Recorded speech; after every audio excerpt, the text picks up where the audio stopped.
Lorsque nous avons préparé ce salon il y a quelques jours, ma fille, Soriana, m'a dit Papa, j'aimerais te dire quelques mots à la fin de ce salon. Elle a 13 ans, elle est presque née avec ce salon, elle a connu le premier, elle connaîtra le 10e.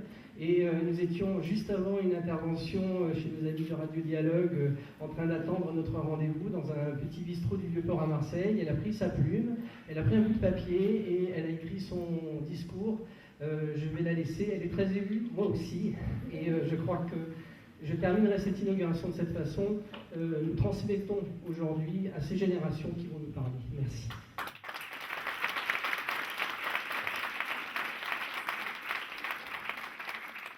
Bonjour à tous, je m'appelle Soriana Léo, j'ai 13 ans et je suis en 5e environnement, une classe que j'ai choisie pour son thème, l'environnement.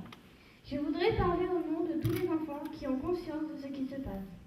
Nous voudrions comprendre pourquoi avoir attendu autant de temps pour prendre conscience que la Terre est en danger, que la fonte des glaces augmente à cause du réchauffement climatique et que les réserves d'eau potable s'épuisent. Qu'attendons-nous de la Terre? Qu'elle s'épuise? Nous voudrions sortir sans se demander « Qu'est-ce que je respire ?» pouvoir se baigner sans crainte et voir la nature dans toute sa splendeur. Nous sommes aussi contre tous ces gens qui préfèrent tuer des vies animales pour gagner de l'argent plutôt que de vivre en harmonie avec la nature. J'ai vu des vidéos où il est lancé par terre, les animaux vivants, mais aucune image de leur visage. Mais pourquoi le font-ils?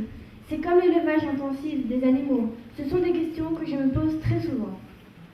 Nous pensons aussi aux pauvres gens qui meurent de faim chaque année et qui, pour l'on ne fait pas assez, en pensant trop à nos besoins. Qu'attendons-nous pour changer tout cela? C'est là la question. Nous sommes peut-être des enfants, mais nous sommes aussi les adultes de demain, et sommes déjà beaucoup qui pensons à toutes ces questions. Est-ce que nous arriverons à changer tout ça, à améliorer les choses? Nous l'espérons. J'ai longtemps cru en vous, les adultes, mais pas grand-chose à changer, et maintenant c'est à nous de reprendre le flambeau. Nous voulons bien aider la Terre dont nous allons hériter, mais nous avons besoin de vous. Vous avez encore la possibilité de nous soutenir, et c'est votre responsabilité de nous aider à vivre mieux demain. Vous avez eu des enfants et vous êtes pour quelque chose dans ce qui se passe aujourd'hui, sur notre planète. Nous pouvons seulement faire des petits gestes quotidiens. Et si vous prétendez pouvoir changer les choses, montrez-le nous. Nous croyons encore en vous, alors prouvez-nous que nous ne nous trompons pas. Je voudrais aussi dire un mot sur ce salon qui a grandi à mes côtés depuis que je suis petite, car je vois que de plus en plus de gens s'intéressent à l'environnement et se posent des questions sur la manière dont leurs enfants vivront plus tard. J'espère que tout le travail que mon père et toute l'équipe d'Artémisia ont fait aura servi pour votre quotidien et votre santé. Et pour finir, je voudrais seulement vous dire que je ne veux plus avoir peur de mon demain. Merci.